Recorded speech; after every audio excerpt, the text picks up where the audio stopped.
The number you have reached, 911, has been changed to a non-published number. You're listening to UCW Radio.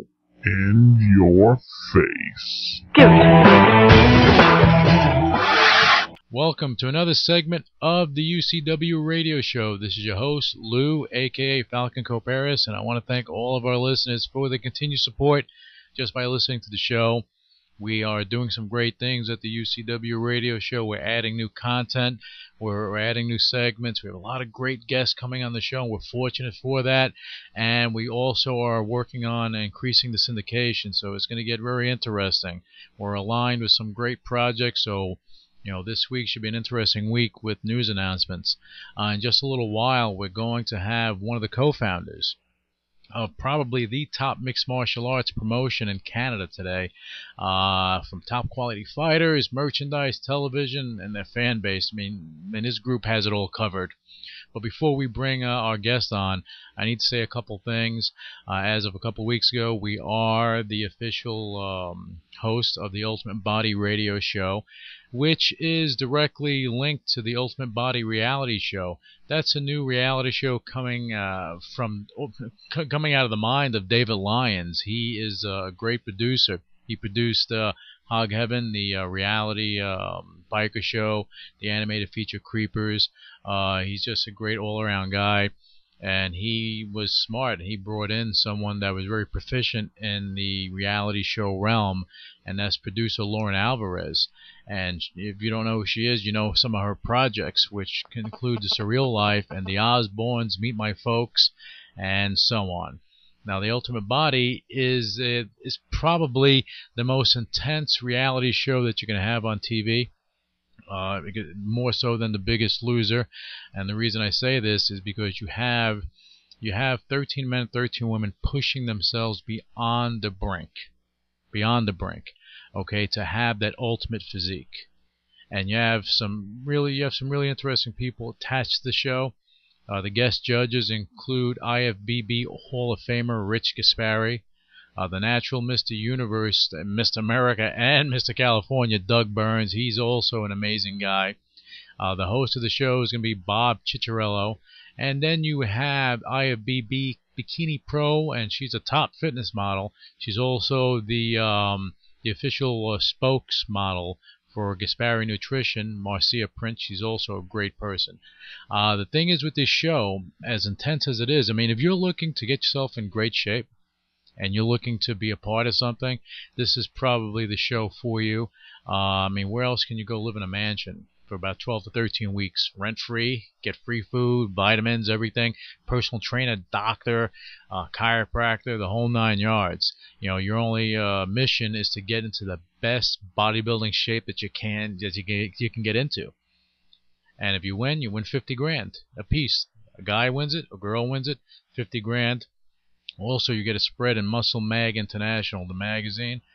So it's pretty cool. But here goes the bad news for everyone. The final casting call is on October 17th. That's on a Saturday from 11 o'clock in the morning till 6 o'clock at night. And that's at the Ramada Orlando Celebration Resort and Convention Center. That's located at 635 West Earlo Bronson Highway, Kissimmee, Florida.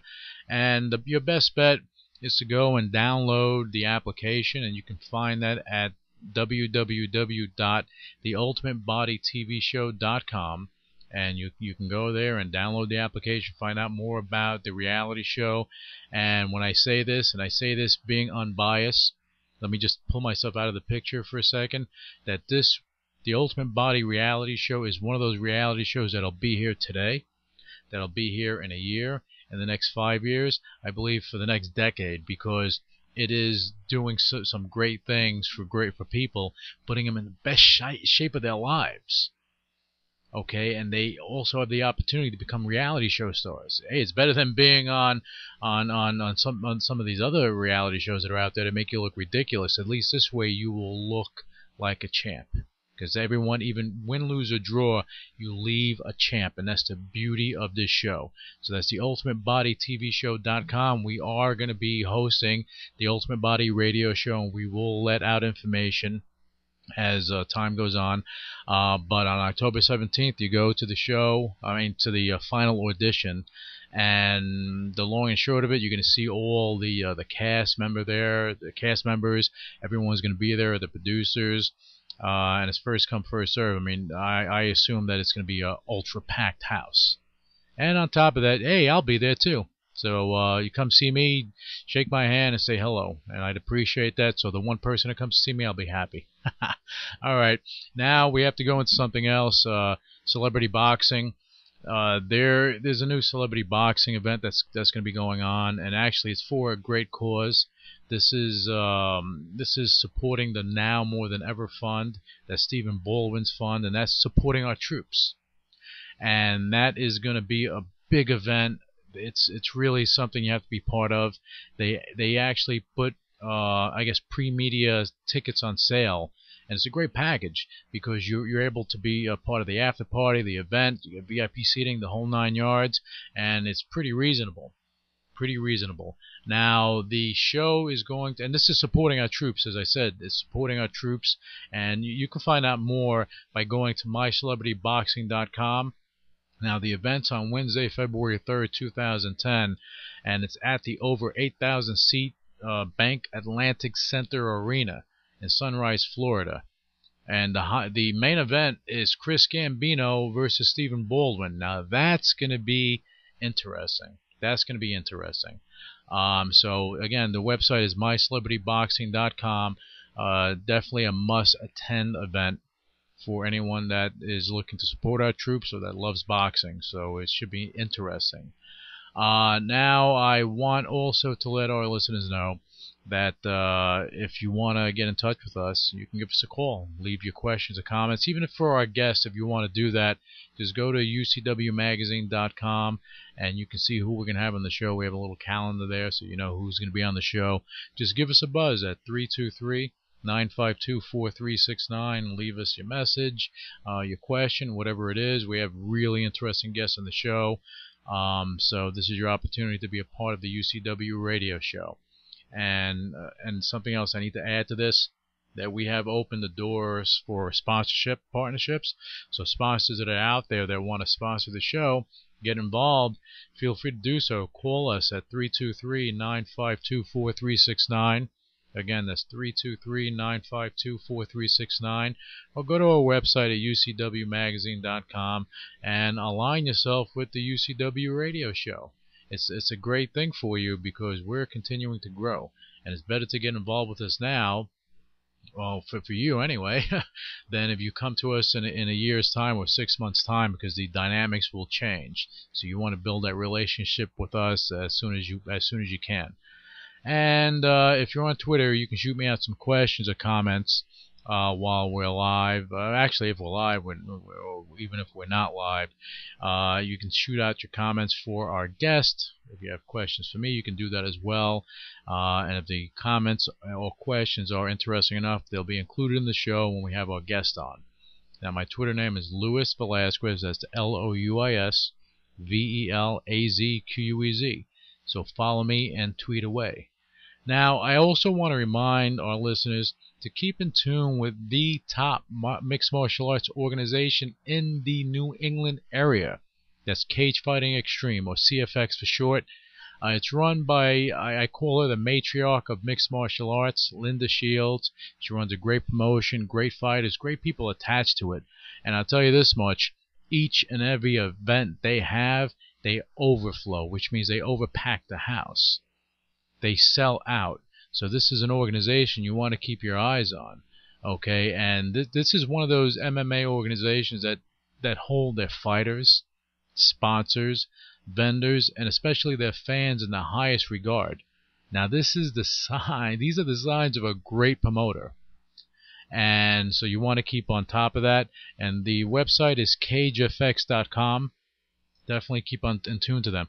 Now, talking about great promoters, let's bring on one of the co-founders of Warrior One MMA, or better known as W1. Here is Jack Bateman. Jack, it's great to have you on the UCW radio show. Thanks for being with us this morning to talking to you about what's going on. Well, thanks for having me. You're more than welcome. I say this every show. Look, I really appreciate the time that our guests put aside for us because everyone's busy. You have a big event coming up, and you have a lot of stuff going on. So I do appreciate you taking out this little bit of time to let our listeners know what's going on. Jack, I know that you have some exciting things to talk about today, but what I want to do first is give some broad strokes to our listeners about you so they get a little more familiar with you, because you're not just an MMA promoter. You went from being the youngest licensed electrician in the entire province of Ontario, Canada, to becoming a high, and you probably laugh about that, but becoming a high-level competitor on the Ontario Canada Jiu-Jitsu circuit. And now you're the CEO of not only Premier Entertainment, but you're also the co-founder of the mixed martial arts organization Warrior One MMA. So before we get into your current status, what's going on right now, what I like to do is talk about your journey to this point, because I think it's interesting how you went from one point to where you are right now. I mean, how did you become the youngest electrician in the entire province of Ontario? How did you do that? It's funny. I've never been asked these questions in the fight business before, but the licensed electrician thing was, well, my whole family's been tradesmen for 75 years in the Toronto area. Okay. And I got into my father always told me, if you're going to get into a trade, become an electrician, because they make twice as much and they work half as hard. So I thought that sounded good to me. So I got into electrical right out of high school, basically. And with it in Ontario, it's a 5-year apprenticeship. You have to do 10,000 hours and all that sort of stuff. And it was just, for me, it was just timing. I started early enough, and when I was able to finish, I wrote the exam within days of finishing with the schooling and finishing my hours. And at the time, and it may have been only for a day, but at the time, I was the youngest electrician in Ontario. So it was, I've always been someone who couldn't work for somebody else, and so I started my electrical business, and I still own the electrical business, and I've been running it now for nearly 12 years. Oh, wow. But let me ask you, so just out of curiosity, because I know, I'm based in the United States, in case anyone was questioning that. But, in the U.S., obviously, different states have different rules, but now, do you have a union, an electrical union in Canada? Of course they do, yeah. We have all kinds of unions. Obviously, the electrical union is here. I was never a union guy because I was self-employed. Okay. And I was, of course, trying to keep unions from coming into my companies. Yeah, but I don't blame you. Yeah, and I mean, being an electrician in Canada is quite a bit different than being an electrician in the United States. In the United States, I believe you have sort of sub-trades within being an electrician. So you'll have somebody who does connections and somebody who runs pipe and things like that. Whereas in Canada, you kind of do it all. So it's possibly a little bit more extensive as far as the learning process, but it's a good trade, and I enjoy it, and it's been a good moneymaker for my whole life so far. Yeah, so. It's a lifelong thing, which you'll continue to do that until you can't do it any longer. Absolutely. Yeah, so that's good stuff. I wanted to touch on that. I know, usually when you get when you go on a show and they're talking about mixed martial arts and so on and so forth, that they're asking you about fight questions and what's going on here, what's going on there. We're going to get to that later. What I want to do is basically paint a picture of your life so that our listeners can actually, adhere to you, because I think your journey is pretty amazing in what you've done and actually how things develop, because you weren't just looking for things to happen. So, we're going to start with your training. You were trained in jiu-jitsu. How did you kind of step into training in jiu-jitsu? Did you get into a fight? Did you get beat up or something? You got involved? Yeah. That's a typical story. That's why I even say it. Yeah, absolutely. And what's funny is I've actually never been in a fight outside of the gym. I was in a long-term relationship when I was a young man, my late teens and early 20s, and I'd broken up with the girl, and basically was just looking for something to fill my time. Okay. And I became friends with Terry Riggs, who who runs Warrior Mixed Martial Arts Center in Newmarket, where I'm from. And so I just, one day I just went in there and decided to give it a shot. And 8 years later, here we are. That's interesting. But when you were training at Warrior One, when you were doing that, now you also started competing a little bit. Yeah, I was pretty heavy into the jiu-jitsu circuit all across Canada, and I'd travel out to Montreal or sometimes down into Ohio and things like that to do some of the tournaments. And I trained or competed, I guess, for about 4 years in the circuit, and did well enough. And I like jiu-jitsu. It's to me, it's kind of like playing chess, and it's a kind of a thinking man's sport, and. Right. And you don't get punched in the face, which I'm not particularly good at. So it was a good sport for me. Well, that is true, though. I know a little bit about jiu-jitsu. But let me ask you this, Jack. Now, not ask you. I want to say, you also won the Canadian Jiu-Jitsu Association 4th round tournament in 2006. That is true. We have they had an organization that put together. They had four sort of tournaments, and then you had to place in each of those tournaments to get invited to the finals, basically. And then I won that tournament and was I guess technically national champion for that year. Oh, well, that's pretty cool. But then shortly after that, something tragic happened to you. Yeah, well, when you're a 170-pound guy and you cut down to 140 pounds to fight in tournaments, sometimes it takes its toll on your body. I was actually training quite right after the tournament, and it takes time for your body to sort of come back from a weight cut like that. And I was training with a guy who was about 220 pounds, and that's a big difference. Yeah, you're talking a pretty massive difference there. Yeah. And it was a sort of a trip up, and he fell and he landed on me, and he just sort of xylophoned all my ribs on my left hand side. Wow. And so it broke all of my ribs, but the problem was that it also broke the cartilage, which means that it really hasn't healed. And we're talking 3-4 years later now, and my ribs still sit there and float. You can still feel them sort of floating around. So it kind of ended my my career as a competitor, just because I can't get stacked up or really have anybody on top of me for extended periods of time without creating a tremendous amount of pain in my sternum. So it kind of really ended my my competitive jiu-jitsu, and that's kind of really the turning point for me from being competitor to being promoter, because I always wanted to be a promoter, just as a dream. Right. But when my jiu-jitsu career sort of ended, I said to myself, how am I going to stay in this sport now? Because I can train lightly, but I can't really do what I want to do in this sport anymore. So I thought to myself, do you start a gym? What do you do? But before we get into that thing, I want to talk about your ribs, because I find that it sounds very painful.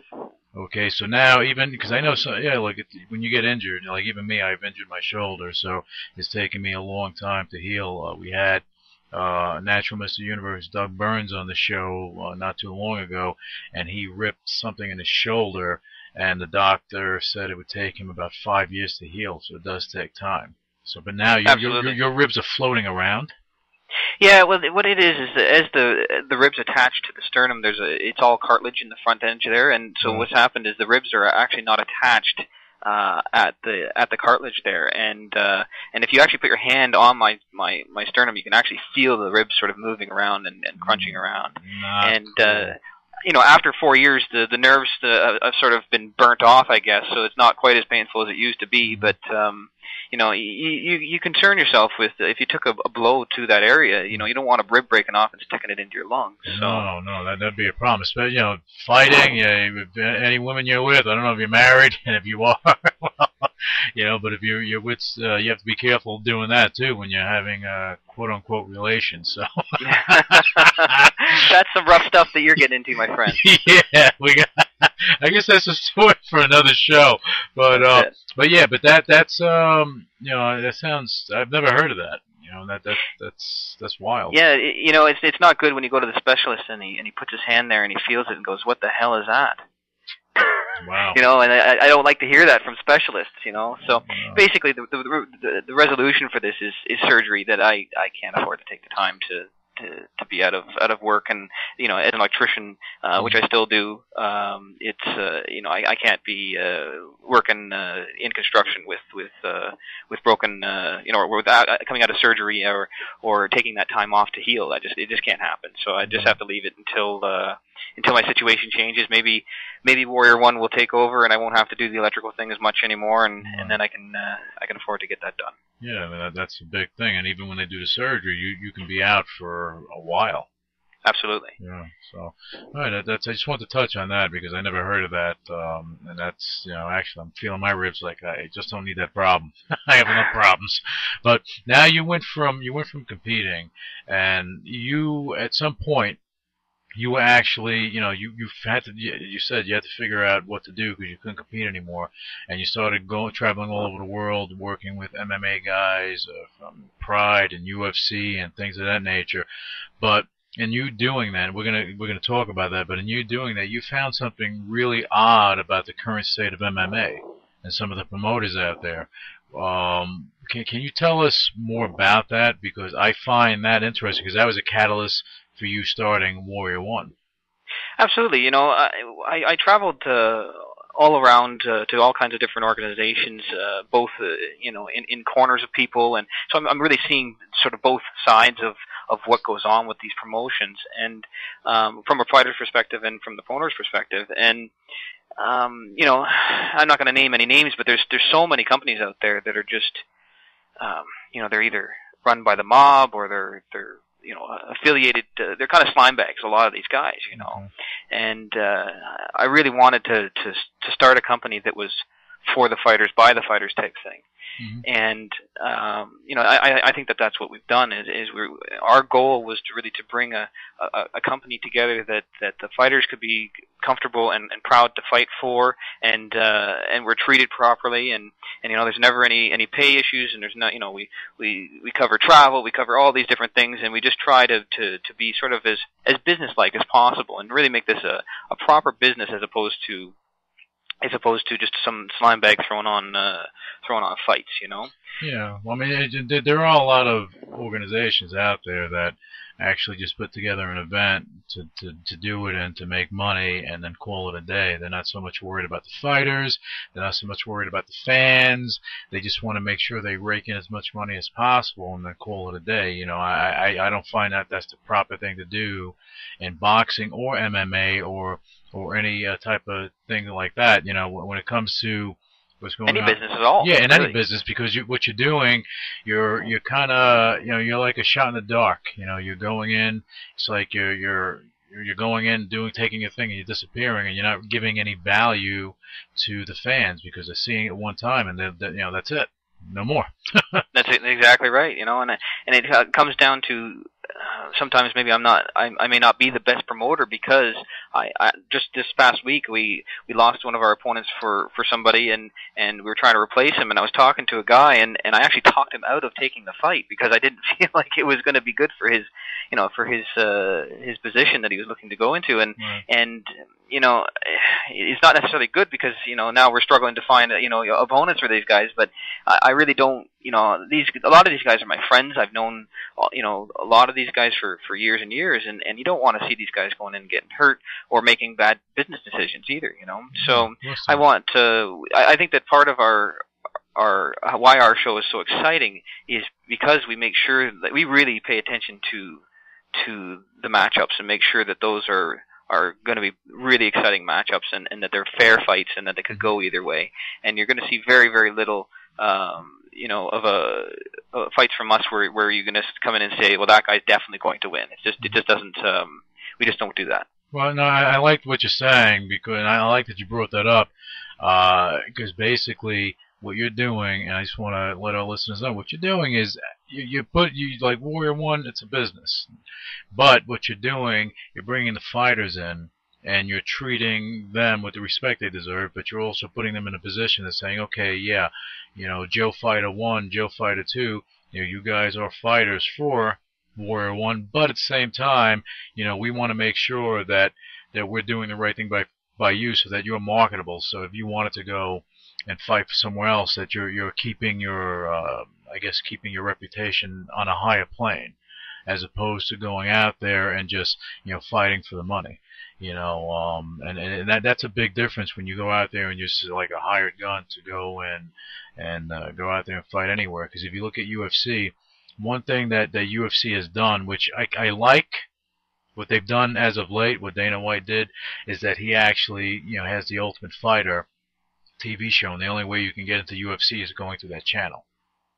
Exactly, and really for us, we're trying to be a channel as well, right. And not necessarily to the UFC, but it might be to Dream or Sengoku or Strikeforce. Mm-hmm. But what we're looking to do is to be the conduit to the A-level shows. I don't have any interest in being competition to any one of those that I just mentioned. Mm-hmm. We really just want to be to help guys get to the next level, and by helping, for instance, I bring Carlos, and Carlos has been semi-retired for several years, and mm-hmm. and kind of lost his love for the sport, mostly because of slimy promoters and all that kind of stuff. And let me just interrupt you for a second, just so our listeners know, that's Carlos Newton that you're talking about. I apologize. Okay. Yes, Carlos Newton. He was the first Canadian UFC champion, and George St. Pierre has his belt, which he won from Matt Hughes, which Matt Hughes won from Carlos. Mm-hmm. So it gives you a little bit of the background there. Okay. But so somebody like Carlos, who may be looking back to get back into the A-level games, we now offer sort of that level of competition that he needs to prove that he's able to fight in these types of levels. So really in the end, what we're looking to have is, I'm a fighter, I'm coming up through the ranks. Mm-hmm. I need to be in Warrior One to get to Strikeforce, for instance. Right. And that's what we're looking to do. But that's excellent, because what you're doing, you're providing that platform for a fighter, instead of them, trying so hard to go into the UFC, or go to wherever they need to go, Strikeforce, whatever it is. They're going through your organization. They're getting themselves groomed to be a true professional in the sport. Exactly. Okay. Exactly. And not a hired gun, because look. And I'm going to say this, like you see the Ultimate Fighter, and I keep touching on that because I like what they did with it. But you see who they have on there now that's that they were running through the ranks. Oh man, they bring a Kimbo in there. Yeah, Kimbo Slice. Right. So they put him in there because he was out there, fighting and knocking people out for organizations that went out of business. Great, You're knocking people out, but you know something? Does that make you a brawler, or are you going to be a true mixed martial artist? I'm glad that they forced him to go through that channel, because nothing's to say that, hey, you know what, that he'll make it, but he has the same opportunity as anyone else would, but he has to be well-rounded, and I love that they're doing that. Absolutely, and it's good to see. It's good for Kimbo. I don't know how he did on the show, but honestly, I hope that he does do well, because I think he's been training pretty hard, and from what I've seen on the show, he looks like he's doing his wrestling and all that sort of stuff. Now, maybe it's premature having him in there. I think he's got a fight with Big Country coming up, and that's to me that's a pretty tough fight. But it's definitely a good grooming ground, and if we can get guys from our organization onto the Ultimate Fighter show, even if that's the direction that they want to go, then this is definitely would be a proving ground, and I don't know for sure, but I would hope that guys like Joe Silva, the matchmaker for the UFC, would have his eye on our organization and looking to see how guys are doing. And well, I think that the UFC and even the Strikeforce that came out, I'm just going to touch on this because there was an organization that came out, and the reason I'm bringing this up so people understand that it's not how much money you have, it's the quality of what you have. That Affliction came out, had I think Trump's son, he was behind it, doing that. They put the money into it, and it failed. Yeah, you know, So one stupid move, which put him in a position, and the UFC said, "Okay, well, come, little baby, we'll take you in, and goodbye." yeah, and you know, I don't know what to tell you about Affliction. Tom Atencio, the owner of Affliction, is a good friend of our company, and I learned a lot from the mistakes that they made. Right. And that's part of what I do is I really watch the other organizations to see what they're doing, what works and what doesn't work, and to come into this sport and try and go head to head with somebody like the UFC without the grassroots foundation. You know, you're standing on a single stilt, and it's just a matter of time before you fall over. And I think that's really what happened. I couldn't agree with you more. That's why I said it was an organization. I mean, you got to love the name Affliction. They had their line, they had everything, all the little components together. But it's kind of like, in wrestling. Everyone on the planet, on this whole entire planet, they think wrestling, they think WWE. Period. The end. True.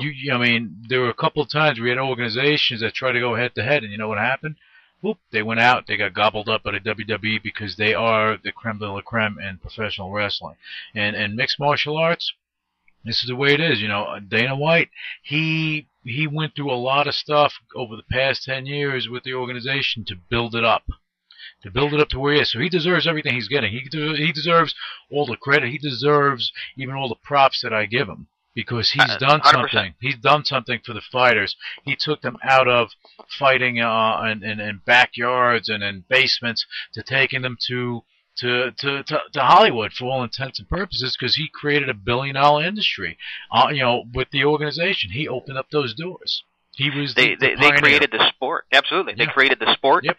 They created the industry. Yep. You're absolutely right. And it's not like it was easy for them. No. They were over $40 million in debt at one point. Yep. That was way back in the mid '90s, where they had when you had Semaphore Entertainment, and when they owned them. And I know a little bit about that, but but they had that organization. And they were developing it. They were getting a lot of opposition from all the states.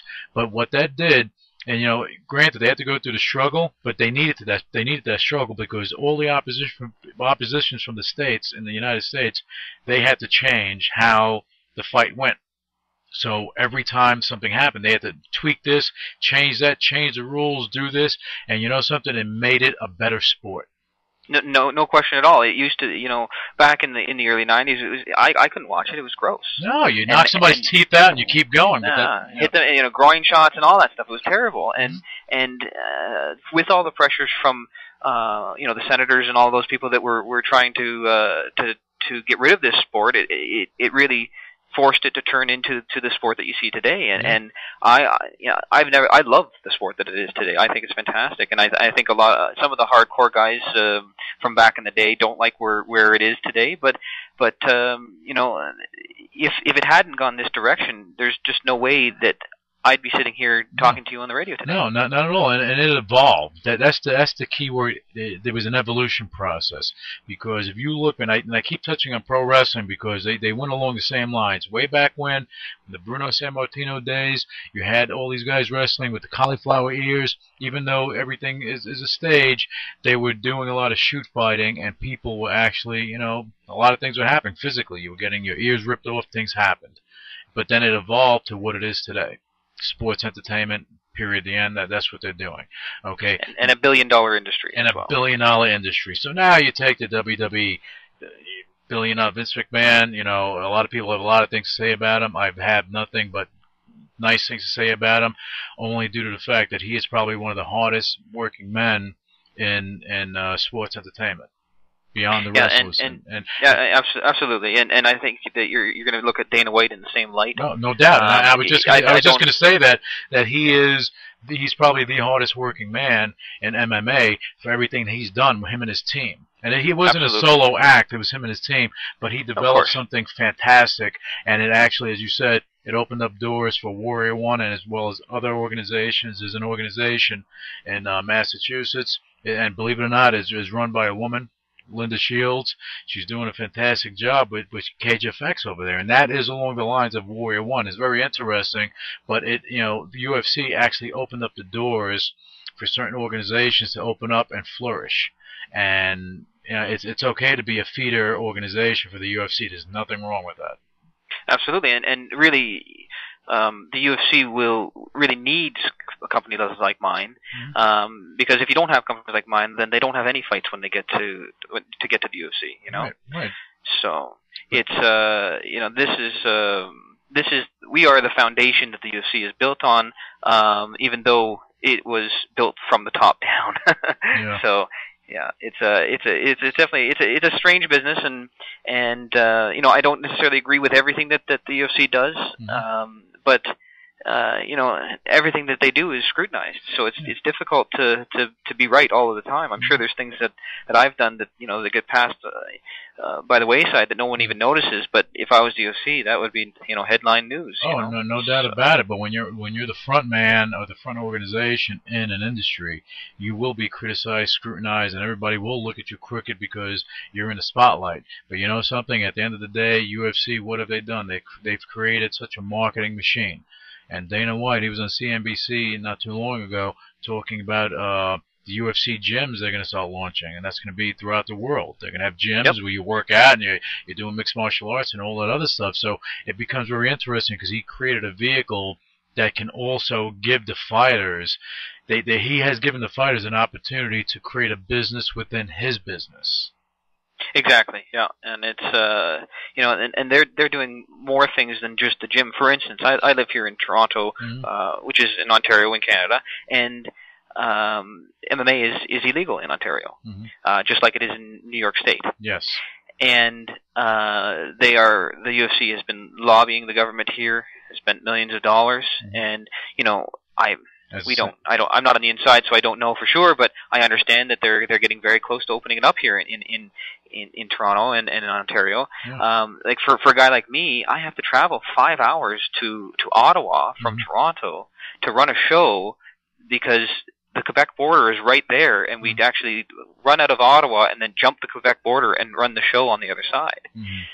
So it makes for very difficult times for us, not being from the area and having to travel all these distances just to run our shows.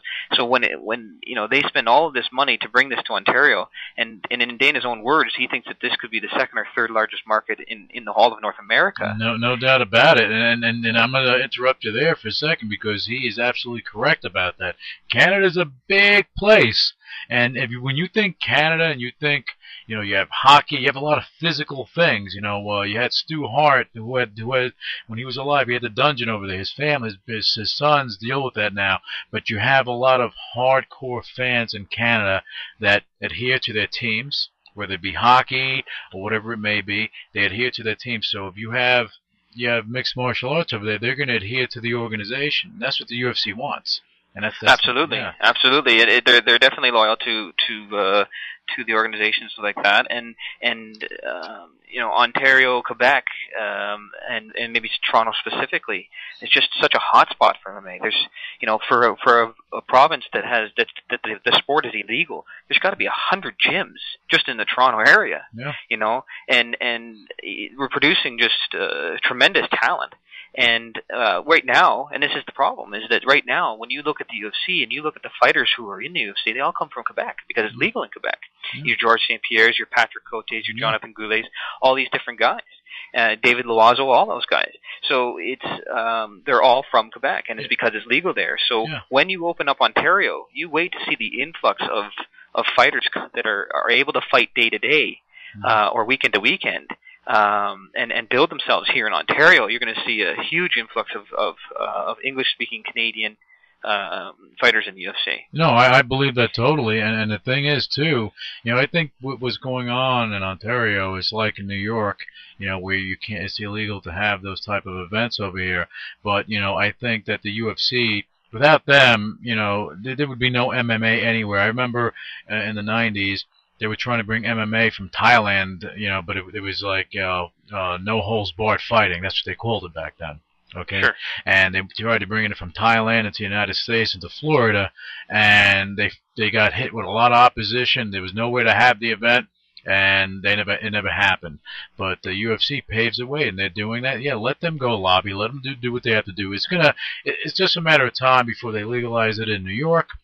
It's a matter of time before they legalize it in Ontario. And I tell you this much: once all that happens, you're going to have, as you said, you're going to have an influx of fighters from different areas now. It's going to be like, oh, wow, XYZ fighter from Ontario, XYZ fighter from New York, now all of a sudden becomes interesting. Absolutely, yeah. And it changes the dynamic of my business completely, because right now I'm the only organization that's sort of around that represents Ontario. Right. We bring in about half of our fighters that are Ontario fighters, and the problem is that when you're a sort of a half regional national promotion like we are, my business is selling seats. Mm-hmm. So when I bring in too many outsiders, the seat sales go down because you don't have local guys in the shows that are selling the tickets. Right. So it's really hard for me to bring a guy from Toronto all the way to Ottawa, for instance, to fight when he's only going to sell 10 tickets from Toronto where people will take the travel, as opposed to if he was in town, he might sell 100 tickets. Right, and then on top of that, with these fighters, and this is interesting too, because a lot of people think, well, you're a mixed martial artist, that's all you do. These guys have day jobs. They can't just leave for 3-4 days to go fight in a different area, and that's okay. They have to work. Because as at this level, you're not making a ton of money. Well, exactly. They're not making a living as mixed martial artists from me. When we talk to these guys and negotiate with these guys, that's exactly what we're saying. Listen, we're not trying to make you a living right at this point, but what we are trying to do is offer you the opportunity to make a living in this sport. Right. And that's a good way of doing stuff, because as I alluded to earlier, or actually I said, that you're giving your fighters the opportunity, same way with the UFC, that they actually allow the fighters to create a business within a business, because they have their sponsorship, they have their T-shirts, they have their fighting organization, they have their team there, so it's promoting all of that, so they create that business within their business. But same thing on your end. These fighters have the opportunity to actually go and create a name for themselves, also begin the foundation for creating a business within a business, so when they do move up the ranks, and if they choose to stay with Warrior One, that's fantastic, because you're just going to continue to grow. But if they choose to go to a Strikeforce or UFC, whatever it may be, at least they have everything in order, so they're prepared for that. Absolutely, and for us, the way that we look at it is that both of those options are good for us. Mm-hmm. When somebody moves on, every time somebody moves on to a bigger show, it reinforces the fact that we're the conduit to get to these bigger shows, right. and that's what brings in the better and the better talent. Right. Some of these B-level shows like ours mm-hmm. Are the most exciting fights you've ever seen. Yeah. Every fight that I've ever had has been as exciting as the best of the UFCs you've ever seen, because these guys are, first of all, they're hungry, mm-hmm. and second of all, there may still be some holes in their game somewhere, so you definitely get some really good battles. It's super exciting to watch. Yeah, but that's good, because they get to hone their skills, work on the stuff they need to work on, and get everything in order, and actually stay with a good organization and just show their best stuff. Because right now, let me ask you something. I'm just curious. Now, right now, are you televised at all? We are actually. We're on a company called The Score, and The Score is one of the largest sports networks in Canada. It's everything's filmed in high definition, so mm-hmm. It's when you watch the UFC or Strikeforce, our production is identical as far as quality is concerned. Mm-hmm. And as it sits right now, I'm not 100%, but I think in English-speaking North America, we could be the third largest market for televised. I think we have almost 8 million people on the two networks that we air on. So what happens is we're produced by The Score, and then second tier it heads down to something called the Fight Network, mm-hmm. and so we have nearly 8 million subscribers for that, and we're super pleased to have them with us, because it really helps with the branding of our company, right. and that's sort of how we've become a half national, half regional promotion, because our main card is a national level, and then our undercard is is the regional level. Well, I mean, you have to do that to bring the people in, because at the end of the day, as you said, and it's about putting the asses in the seat. If you can't do that, it's hard to sustain the organization because, it's business 101. You sell tickets, you get money, you have a revenue stream, then you're putting on a great show, Absolutely. and that's it. But, you have TV, so now with the fighters, look, the long and short of it, if I can't do that. Well, I guess I can do that, but this is a young man's sport anyway. So you're going in there as a young fighter, you have the opportunity to align or be part of Warrior One. You hone your skills, you train. All of a sudden you're fighting. All of a sudden you're on TV. So chances are, and I'm going to say you have a very good chance that someone from the UFC or Strikeforce. And this is a very good show. I guarantee you that they're watching the show. Reason being is that they have to keep on top of the industry, so they're watching this. They want to see who's coming up. They may not be. They may not be saying, "Okay, I'm making it public, saying, well, this is what we're doing." But come on, you're a baseball. You own a baseball team. Yeah, you're doing research on everything else. You have a boxer. You own a boxing organization. You're looking at the other boxing organizations. You need to keep up on the industry. So yeah, chances are. There's a dunk shot that they're looking at this, which is good for the fighters. So that's something that they probably don't know, but I'm glad we're touching on this during this show because they should know what Warrior One is about and what you're doing for them. Absolutely, and you're exactly right, because if you think that the UFC is any different than Major League Baseball or the NFL and doesn't have scouts and searching through tape and sure. They're all over the internet, I guarantee you that they are. Then this is probably how they get the majority of their fighters for the Ultimate Fighter television show. Of course they do. They go and they scout around and they get the people, and that's great because they're bringing the best of the best to the table, and the only way you can do that if you scout. And if you have people looking around saying, well, who's this, who's that? You may have a fighter that's fighting for you, and maybe they don't want to go to the Ultimate Fighter. Maybe they didn't even think about it. Maybe they're fighting with you, but they're getting televised, and UFC approaches them. Or approaches them through you. And that's okay, too, because, you're not looking to compete with the UFC at all. Nope. You're I would love for them to come to me and say, I'd like to take this fighter from you, and I would, even if the person was in an exclusive long-term contract, I would cut that contract and allow them to move on. Yeah, because it's our goal. Right, but your thing, and this is a big thing for Warrior One, is that you're looking out for the best interest of your fighters. And really we are. It sounds like a cliche, but we are. We tell them up front, this is not something you're going to make $1 million doing with us.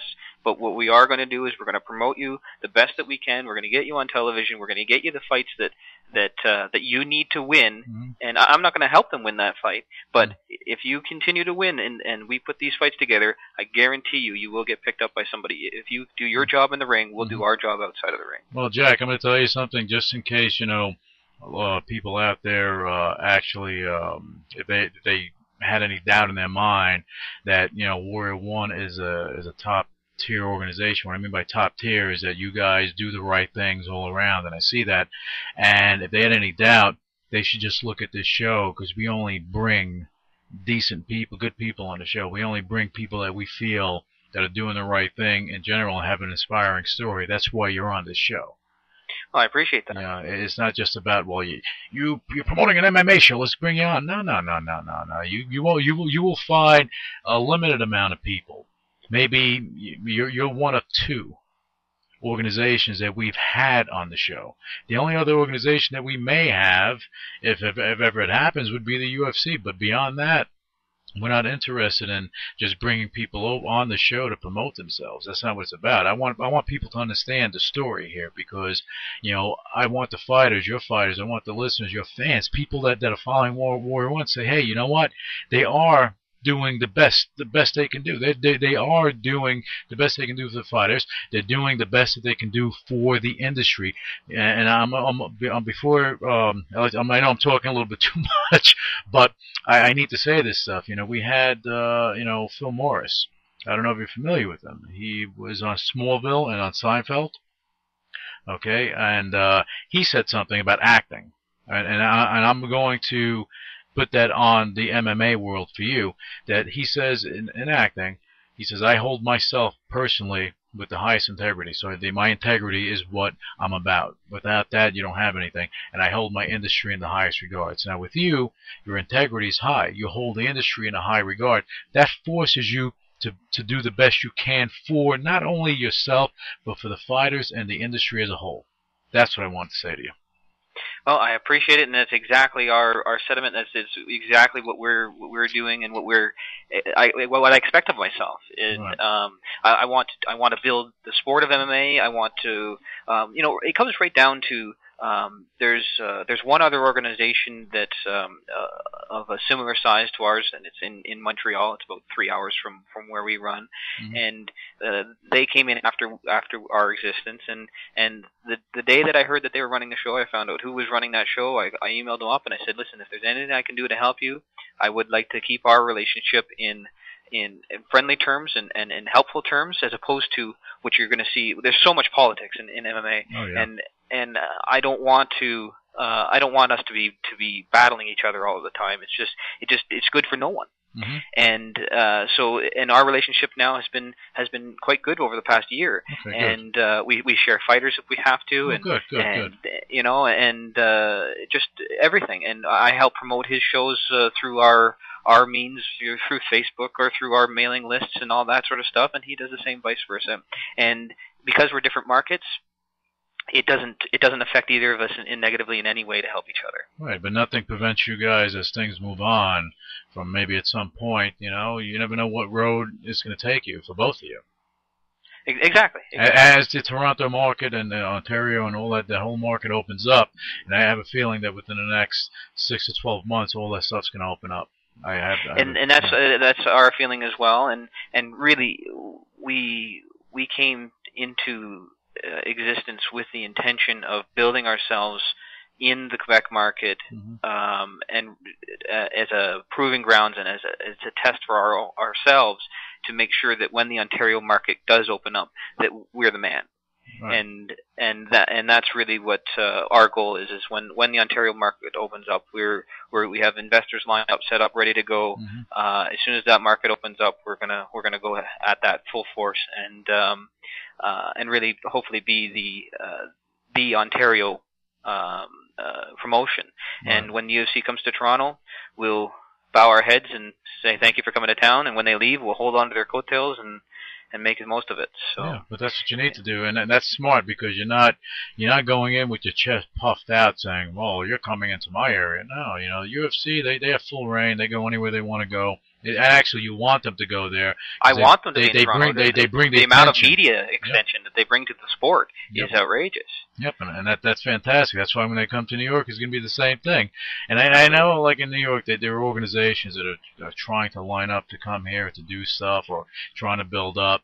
But at the end of the day, and New York is a big market, but at the end of the day, the problem there is that you have one of a couple of locations to have an event. One is at the Madison Square Garden. The other one is at the Nassau Coliseum. Other than that, really, or you can go to the Manhattan Center. Other than that, there really are no big venues to go and have a fight. So I think the UFC will rule New York, no doubt about it. I don't think anyone's going to have a shot with building an organization in New York, no doubt about it. No, and I don't think it would be smart to try and build an organization out of New York to compete with the UFC in the first place. Now, on the other hand, it doesn't mean that there isn't venues that would hold, the 6,000-7,000 range and be an organization the size of what we are. Right. No, but in New York, it's the venues that hold a decent amount. Like, you don't have too many venues that hold, 4,000 or 5,000 people, that type of thing. Believe it or not, you don't have a lot of venues that do that are geared towards entertainment and sports. And you're talking New York City itself. New York City, I'm talking. Yeah. But even going to Long Island, you do have. You have some places they may do it in a hotel thing or whatever, but who knows? Sure. But again, going back to you, when that whole area opens up, Warrior One will be on top of its game there, and you guys, you have a big future ahead of you with getting everything done. I like what you're doing. I like how you're handling stuff. That's why you're on the show, because I do like what I see. and I think that things are going to continue to forge forward, and really the organization is going to continue to grow. Again, you're not looking to expand on a global scale, but you know what? When that area opens up, you solidify your situation there, and you become that territory. Exactly, and then we just want to own our territory and, right. and do our own thing, and there'll be battles with other companies of our size that'll try to come into Ontario, and of course we'll try and battle them out. But as far as anybody who isn't exactly in our market, we will absolutely work with them. There's some smaller shows that feed us. So we're their UFC, for instance, and we work with those guys, and we're just happy being there is a market where we are. We found that market, and it's a niche within a bigger market, and we're happy being there, and we're going to stay there. Even if we became hugely successful, making millions of dollars, I don't think that I'll change the business plan on this company. I maybe will expand into other markets, but I think that we'll stay where we are, as opposed to, for instance, like our model. We really modeled ourselves after the Strike Force from 2 years ago, when they were a regional promotion in California, and what they've done by moving into the national level and trying to compete with the UFC. I'm not sure that was the best move, and I hope that they fare well. But it's, when you piss off the UFC and they start counter programming you, and there's just too much. It's such a juggernaut. It's just there's no way that you can stop them from crushing you. No. You're absolutely correct about that, and I'm going to let you continue to say what you have to say. But I because what you're saying is absolutely on the money. Just in case anyone had their doubts about the power that the UFC has. Yeah, exactly, and I think that the acquisition of Fedor for Strikeforce was, in my opinion, was a bad move. I know it did push them into the next sort of stratosphere as far as the size of their company and the popularity of their company, but it also really pissed the UFC off, and you really don't want to piss them off. No. That's for sure. So and I hope that they do well, and I think there is room for two organizations. I just don't think that the UFC feels like there's room for two organizations, and if they don't feel that way, then there won't be two organizations, basically. Well, but you're right about that. And I'm going to say this, and I keep making the reference to the WWE because the UFC is on that level, no doubt. They're on that level. Dana White, Vince McMahon, the two of the smartest guys in that arena, wrestling and MMA. And if you try to go head to head with a billion-dollar company, you know what? With what they've lined up, you're going into their sandbox. And exactly. they don't it's like been proven over and over again. Sure, if you look, if you take MMA because of the I guess the history. MMA for what it is now is a UFC creation. Period. The end. This is how it happened.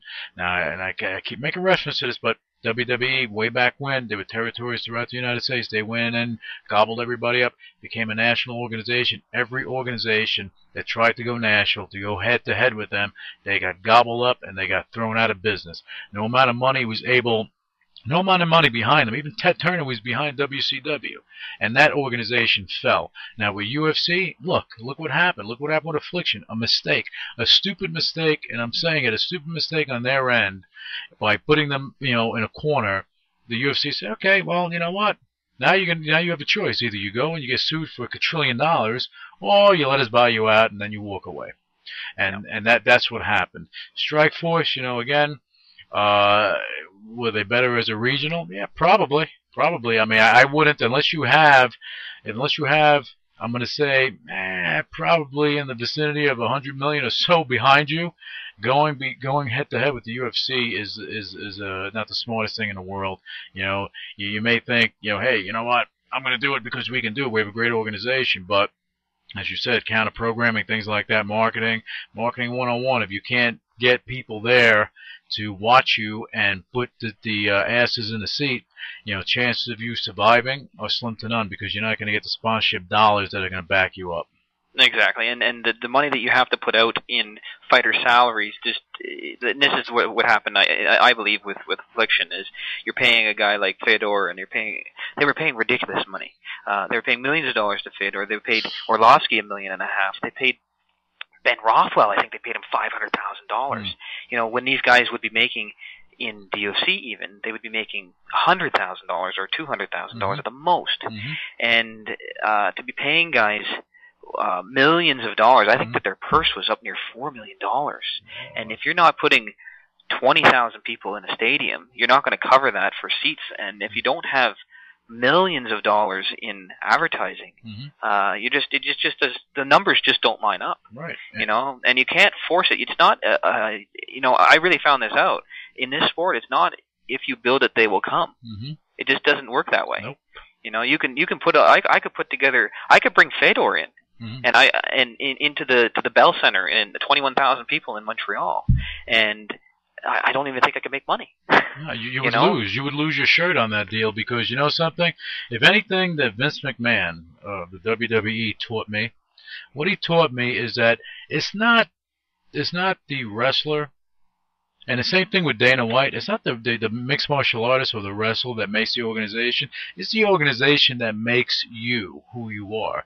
So if you're not, if you think that you can stand alone and be the biggest star in the world, go right ahead. But without an organization to go with, what's going to happen?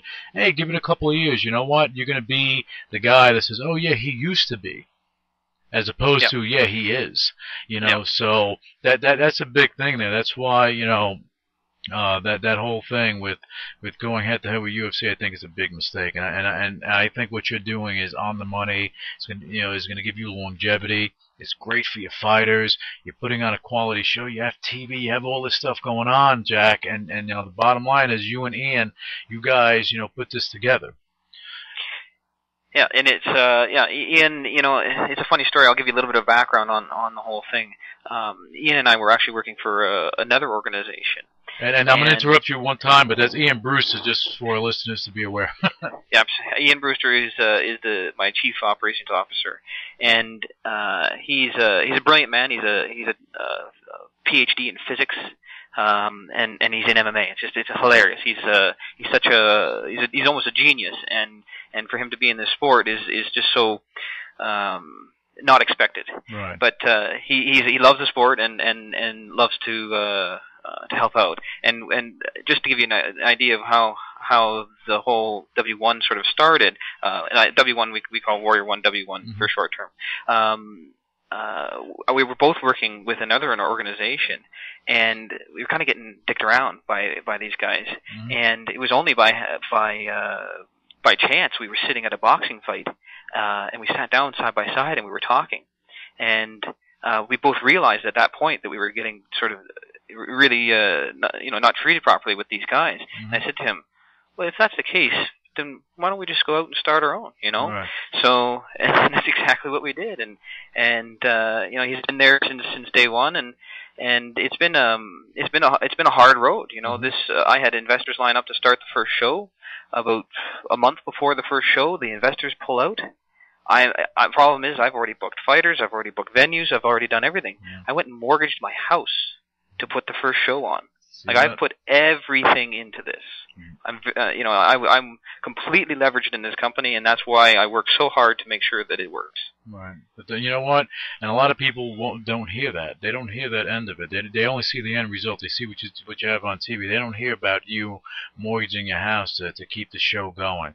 They don't hear about you and your wife and arguing because of of what you're doing. They don't hear all this stuff because these are the sacrifices that you make to make your organization what it is, and the fighters should appreciate that. And if they don't, I'm telling them, I'm saying it right now, if they don't, they're morons, because this is an opportunity. And again, I know that they do, but I'm just saying, if they don't, I just want to say that.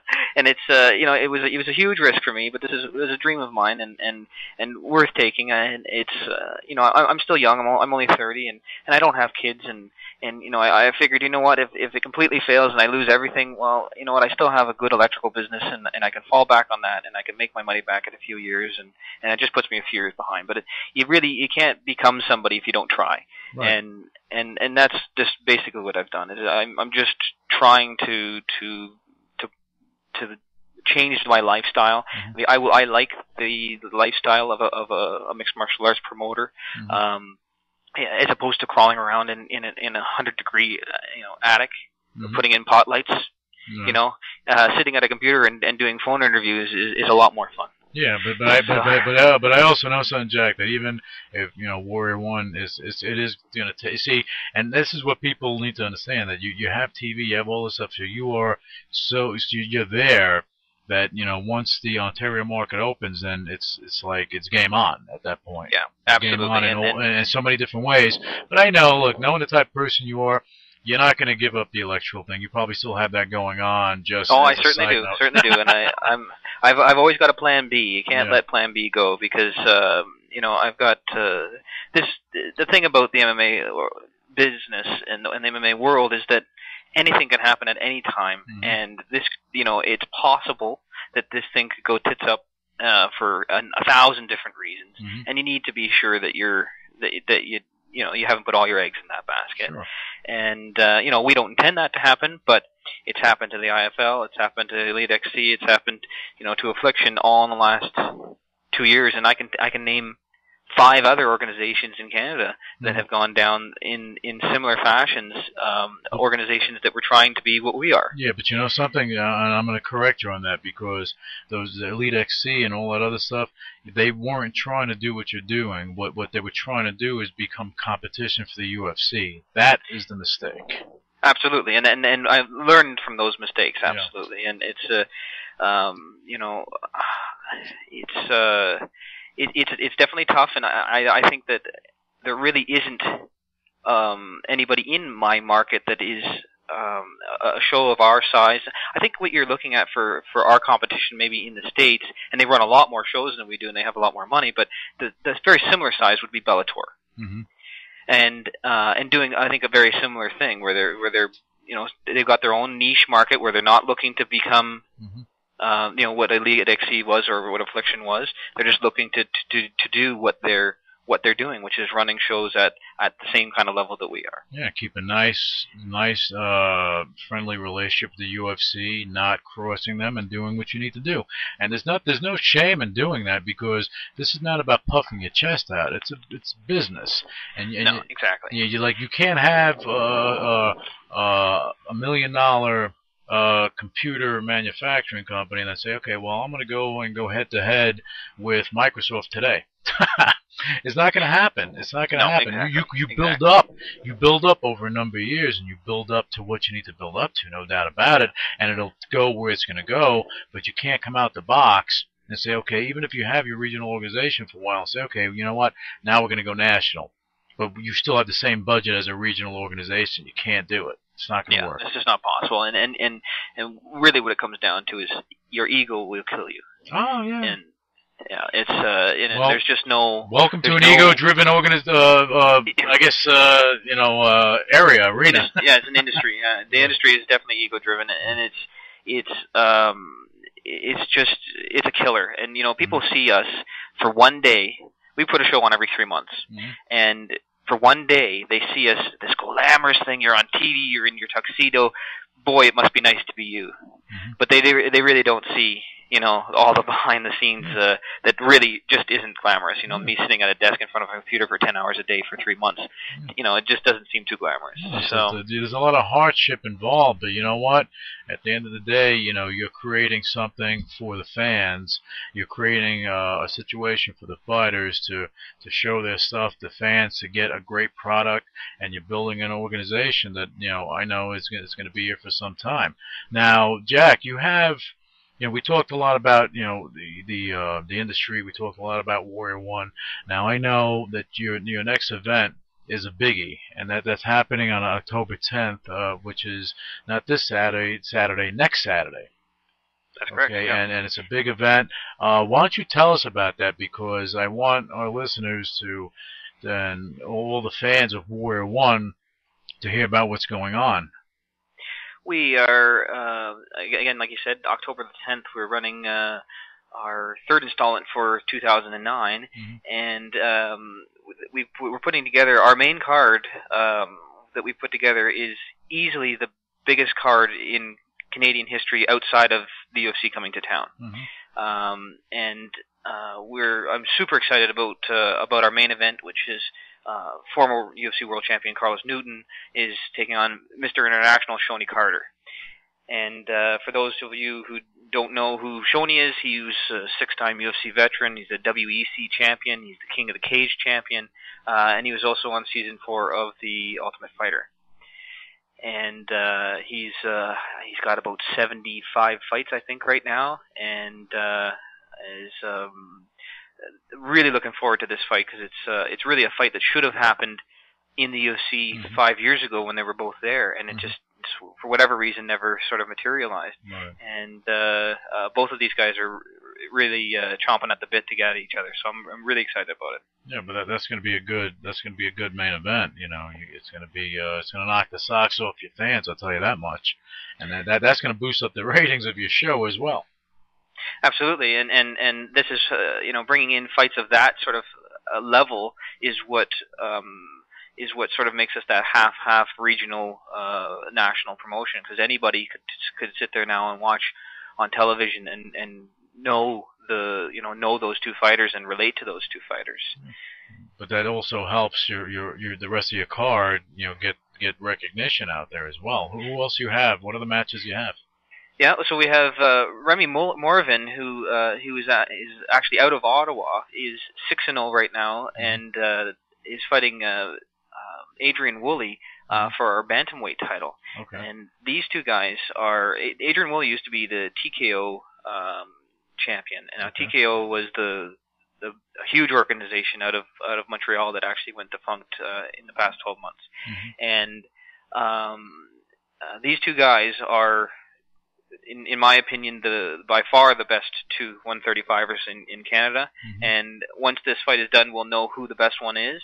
And the shame of it for us is that we may lose one of those guys to the WEC or to one of these other organizations after this fight, because both of these guys are really top notch. Woolley is a nearly Olympic level wrestler, and Remy is a jiu-jitsu wizard. He trains at the Ottawa Academy of Martial Arts, which is tied in, and they ship their guys down to see Greg Jackson, and he's been down there training for 6 weeks, I think, for this fight, and so these guys are taking this very, very seriously, and it's going to be fireworks. It's going to be, and especially these lightweight guys. I loved the lightweight divisions. You got swift action. So much action, yeah, absolutely. Quick so much movements, action. Grappling's quick, slipping out, going in, quick kicks, punches. Yeah, you have a lot of lightning stuff going on, no doubt about it. Exactly. But I mean, so that you think that one of your fighters is going to wind up leaving, huh? Well, I think that this really positions them to be picked up by somebody else, and if somebody else didn't pick them up, I'd be disappointed, to be honest with you, because I do believe that either of these guys already belong in something like the WEC. Okay. And so this is a good thing. This is not absolutely, and it's sad for us because we don't get to see them anymore, but it's good for the fighter, and that's what we're here for. Right. So. But the thing is, no matter what, even though they move forward in their careers, they're still part of the Warrior One family, probably for the rest of their lives, which is a good thing.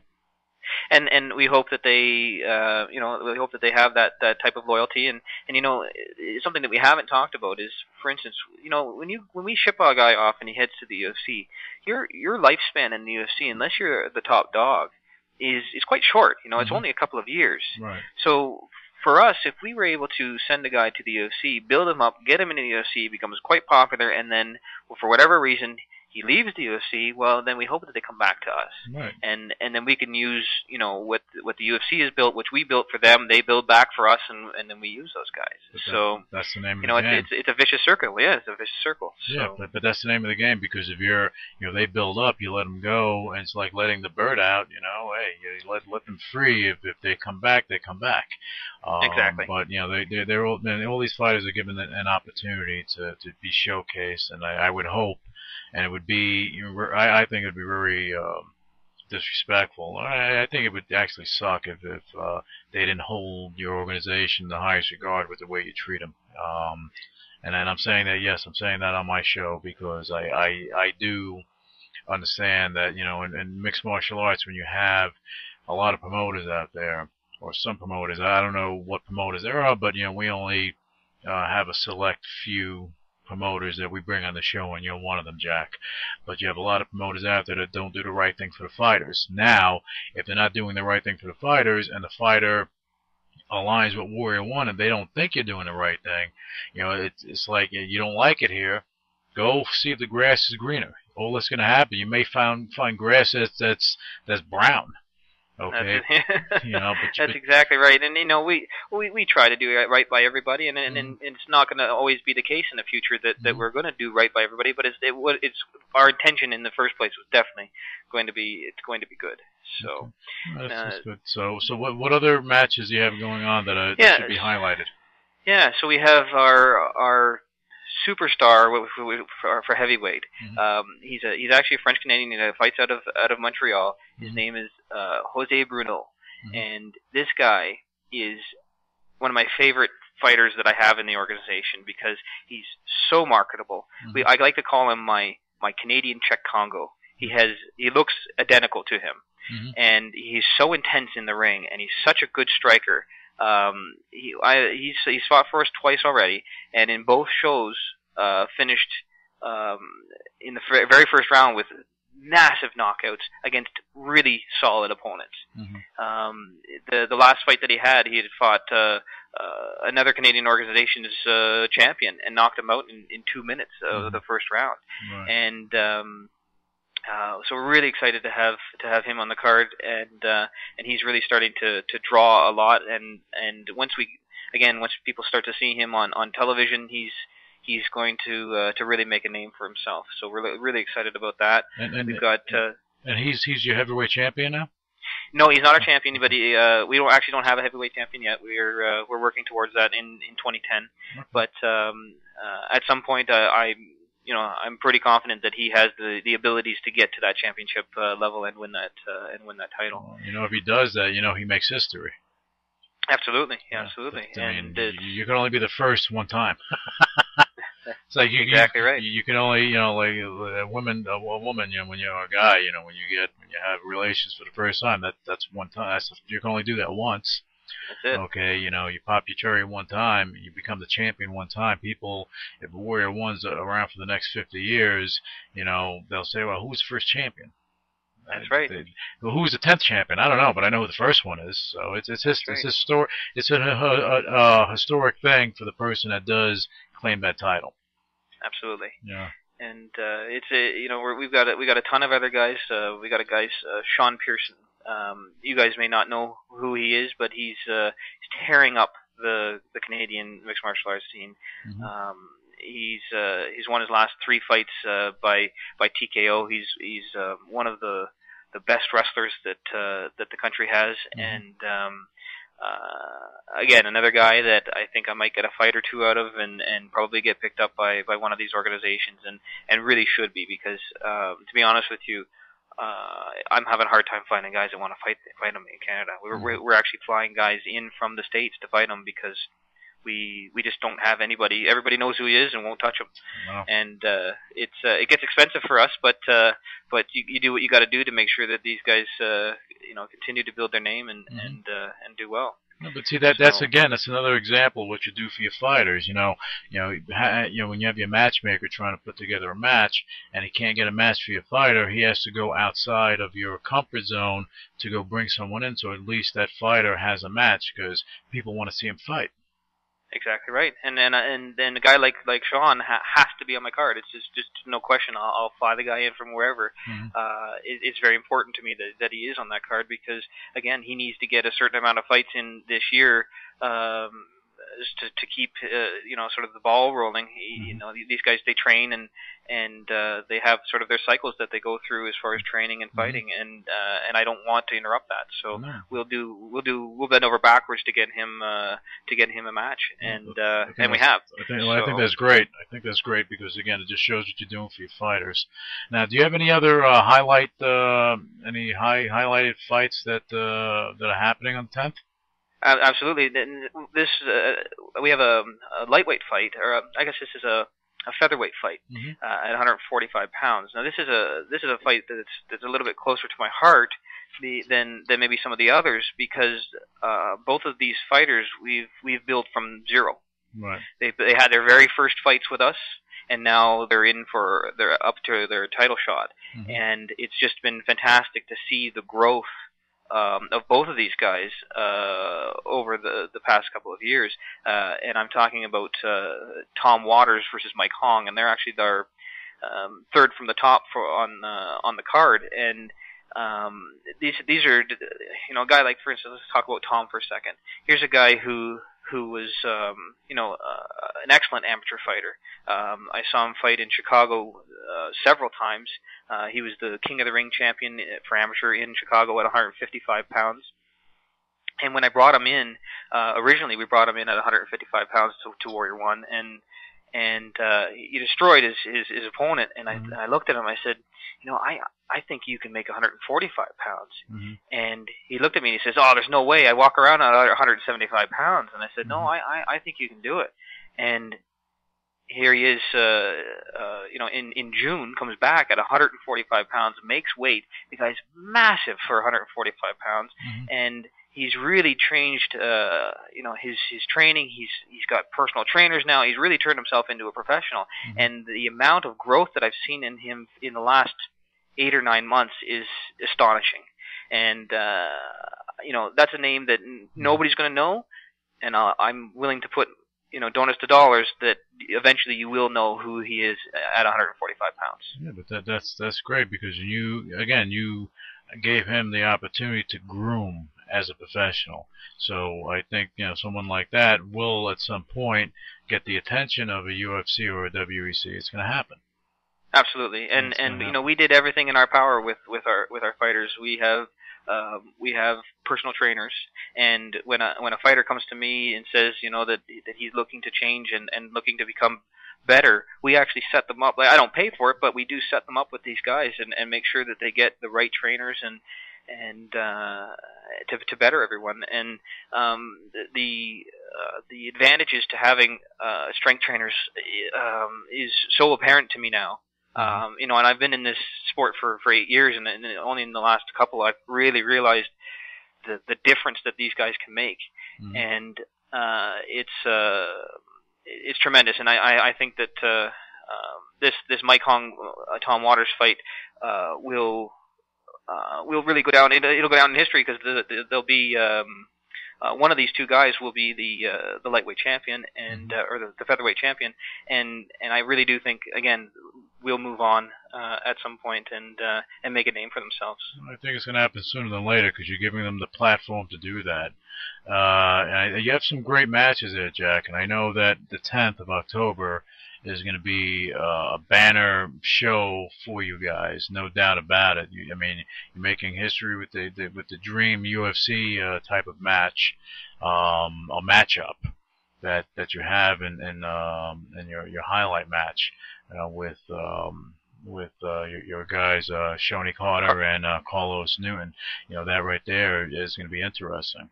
Okay, but yeah, and we're super looking forward to that one, and I think that that's what's going to help with our television ratings. I think that people will tune in to catch that because we don't do pay-per-view, we do live free television. So there's no reason not to tune in. If you have the score, then great, and if you don't, and then you order the sports package, and when you get your sports network, you get your ESPNs and your TSNs, and the score is packaged in with that, and I'm. those guys are really helping us as far as pushing our product, and you know, I see nothing but good things for us in the future. Well, I think you have a lot of great things going on now with the show on October 10th, 2009, which is a Saturday. How can I mean, can you give us the location of the show? Because I didn't ask you that, which was stupid on my part. But you know, we need to get that information so our listeners know if they're going to be in the area, you know, to go do it, and how they can get tickets, and your website. Give us that information. All right, so it's October the 10th. We're at the Robert Gertan Arena in Gatineau, which is literally across the river from Ottawa, and you can get your tickets at ticketmaster.ca, not .com, .ca. And if you don't want to go there, you go to our website, which is w1mma.com. Okay, and on w1mma.com, they can also find out about the fighters and get information and so on and so forth, right? The website's quite comprehensive. We have fighter profiles, you know, videos. You can buy tickets there. You can, you know, we can go into our new W1 store. You can purchase W1 gloves, and our clothing line is coming out actually this week. Excellent. So yeah, it's there's all kinds of stuff on there, and it's and if you haven't been to a fight at this level, I really stress that you should do that in one day. If you like sitting there watching The Ultimate Fighter or the UFC on TV, you're really missing out if you haven't been to a live show. Right. And if you can't afford to go to the UFC, well, you know, it's a whole lot cheaper to go and see us, and you're going to be just as entertained, I guarantee it. Oh yeah, and then again, you're going to be televised, so again, you know, fans that go there, hey, you know what? You'll probably be on TV at some point too. Exactly. You right. can be you can be a Warrior 1 or a W1 girl and go and start jumping around, and I'm sure you'll get attention. You know, that stuff never hurts. But Jack, you know, I want to thank you so much for coming on the UCW radio show today. I have no doubt in my mind that, you know, just based on what I knew and what I know now from you on this show, that Warrior 1 W1 will become a staple in that area. Will become a staple in Canada. Will be what other organizations in that area aspire to be. I love the way your business model is. I love what you're looking to do. I love the fact that you're not trying to compete with a big dog. You're satisfied with being the big fish in a smaller pond. You know, it doesn't hurt with your longevity. Okay, and that's what it comes down to. You want longevity for your organization and for your fighters. I think you and along with Ian Brewster, you guys, you know, you have the formula to make everything happen. One thing that I'd like to do is have you and Ian on the show again at some point in the very near future, so that we can follow your rise to the top of Canada's MMA world, and probably beyond that, but we'll just stick with the Canada's MMA world if that's okay with you. Fantastic, and I appreciate you having us on the show and helping us promote it. Oh, no doubt about it. As I said, and I said this earlier, and this is so true, that we are very particular on, I mean, not so much, well, with the fighters too, we just want, you know, good people, inspirational people on the show, but also with the promoters. If we bring a promoter on the show, you know, you can bet your bottom dollar that they're decent people. We won't have any just random promoters on the show to promote their event. That's not what this is about. This is about a story about Jack Bateman, what you've done, the sacrifice you made, and where you're at right now, and where Warrior 1 is. This is what this show was about today, and I think we did a good job in telling that story. I think you did a good job telling that story. Thanks for having me. You got it, Jack, and I'm sure that not this Saturday, but the following Saturday, you're going to have a blockbuster event. I want to hear about it, so make sure you get back to me so that we can follow up with you on that. Absolutely. Okay, great. All right, coming up on the UCW radio show, we have international supermodel and delisted mainstay Phoebe Price. We have Damon Wilson, a.k.a. Lamont from Sanford & Son. We have Last Chance for Animals. You may have seen him on The Dog Whisperer, Chris DeRose. He's a great guy. We have Australian author Suzanne Leal. She's going to be on the show. We also have current fighters on the Warrior One MMA card that's going to be happening on October 10th, 2009. Former UFC World Champion Carlos de Ronan Newton and Mr. International Shoney Carter. They're going to be on the show, and that should be interesting. If you agree with me, Jack, that should be very interesting. I definitely do, because Shoney is one of the most entertaining people I've ever met. Yeah, well, he's going to bring a little flash and pizzazz to the UCW radio show, and we also have a very special guest coming on this week. He's a TV and film producer. He's a famed Hollywood mainstay, and his name is Brett Hudson. I'm honored to have him on the show at some point this week. And yes, that is Kate Hudson's uncle, and he is part of the Hudson brothers, so he has a lot to say, and it's going to be a very interesting show. So you can just go to the UCWmagazine.com. You can go to that website. That's the UCW official website. You can go there and find out more about who's going to be on the show, what's happening, and listen to the shows that we had, and find out more about some of the awesome guests that we have on the show. Initiating shutdown sequence. What is your major malfunction? So let it be written. So let it be done. Ladies and gentlemen, my mother thanks you, my father thanks you, my sister thanks you, and I thank you.